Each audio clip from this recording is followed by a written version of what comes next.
السلام عليكم ورحمة الله وبركاته. بوريكم اليوم طريقة الكدر، وهو عبارة عن كعك ممكن تسووه بأي نوع حبوب. أنا سويته بالذرة الصفراء.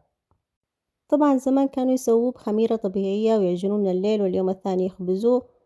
أنا سويته بالطريقة الحديثة، يعني مش بطريقة أجيال أمهاتنا، ولكن بطريقة جيلنا. أنا استعنت ببنت عمي من القرية وفهمتني الطريقة تمام، واستخدمت فيها البيكنج باودر وطلع الكدر تحفة. بتمنى يا رب الطريقة تعجبكم وتجربوها، ويلا مع بعض نشوف تفاصيل الكدر. زي ما قلت لكم تقدروا تستخدموا أي نوع حبوب. أنا استخدمت الذرة الصفراء. في طاوة العجن حطيت 5 أكواب من الذرة الصفراء، وكوب من طحين البر أو الدقيق الأسمر، وكوبين من الدقيق الأبيض، 3 ملاعق كبيرة من الحليب البودر، وملعقة سكر ممكن تستغنوا عنها، ملعقة ملح، ملعقة حبة البركة. وحمصت على النار حلبة حبوب وطحنتها تقريبا نص ملعقة، وملعقة طعام بيكنج باودر.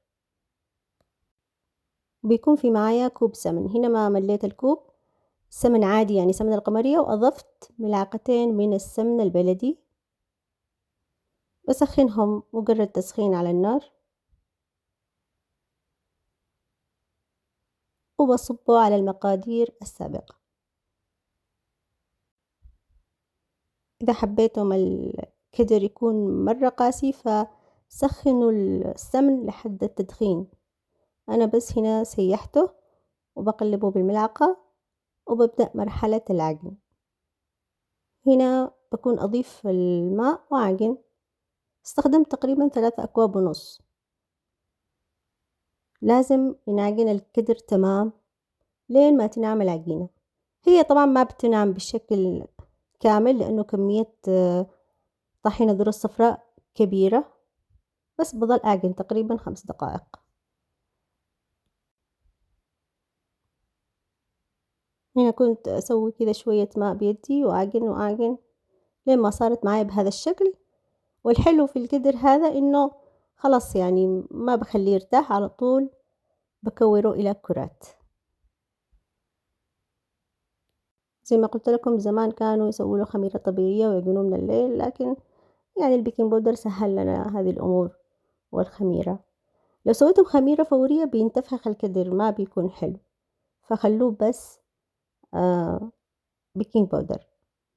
بعد ما أخلص أكور كل الكرات بشغل التنور الآن، وبجهز هنا معايا طحين ذرة صفراء وشوية حليب شاي، وبفتح كل الكرات بهذا الشكل اللي شايفينه. من الوجه بسوي حليب، يعني بملس وجه الكعكة بحليب، ومن ورا بملسها كده بالطحين، طحين الذرة الصفراء. وبرص كل الكرات بعد ما ملستها من قدام بالحليب، من ورا بطحين الذرة الصفراء بصواني، وبروح للتنور. خلاص الآن قد سخن، بكنسه تمام. طبعا ضروري تكنسوه عشان ما يكون من ورا أي فتافيت سود أثار الخبز الأول. وبطفي الوسط طبعا عشان أخبز، وبطبع حبات الكدر زي ما شايفين. طبعا ممكن تستخدموا الفرن، يعني تخبزوا الكدر في صواني عادي جدا. زمان كانوا يسووه بالمقفي، احنا استبدلنا المقفي بالتنور. زي ما شايفين بتلصق بسهولة. لا تسووا ماء، يعني لا تخلوا حبات الكدر رطبة من ورا لأنها ما بتبتعد بعدين، يعني بتلصق. فاكتفوا بس برشة طحين الذرة.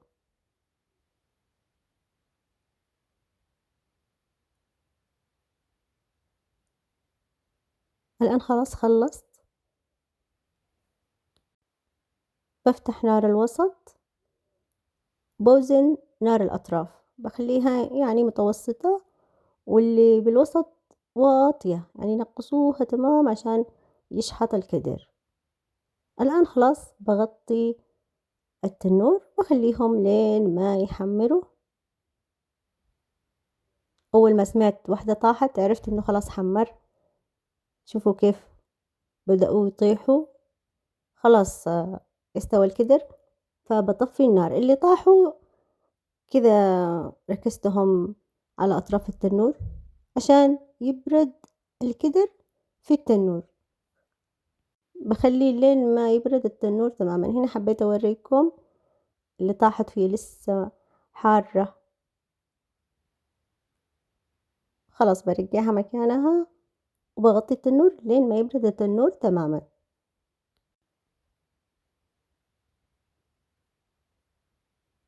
والآن بعد ما برد التنور شوفوا كيف بينشالوا بسهولة، لأني ما حطيت ماء أبدا، ما فيش رطوبة خلف الكعكة.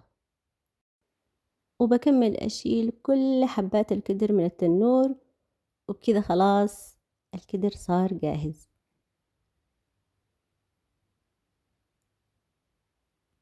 يا سلام على ريحته وعلى طعمه مع كاسة شاي حليب، ما أقول لكمش. يا ريت تجربوا الطريقة. استنى آراءكم بالتعليقات، وما تنسوش تضغطوا على لايك، وإذا كنتم أول مرة تشوفوني اشتركوا بالقناة، ونلتقي في فيديو آخر إن شاء الله، ومع السلامة.